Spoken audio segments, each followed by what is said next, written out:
মধ্যপ্রাচ্যের সংযুক্ত আরব আমিরাতের রাজধানী আবুধাবির মরুভূমিতে অবস্থিত আল খাতম জ্যোতির্বিজ্ঞান পর্যবেক্ষণাগার আনুষ্ঠানিকভাবে 1446 হিজরির শাওয়াল মাসের চাঁদ দেখা নিশ্চিত করেছে।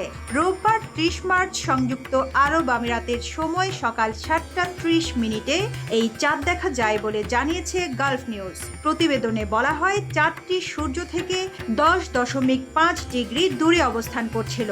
মোহাম্মদ আওদা ও তার দলের সদস্য খলফান আল নুয়াইমি, ওসামা গানাম, আনাস মোহাম্মদ এবং সামে আল আশি সেই মুহূর্তের একটি ছবি তোলেন।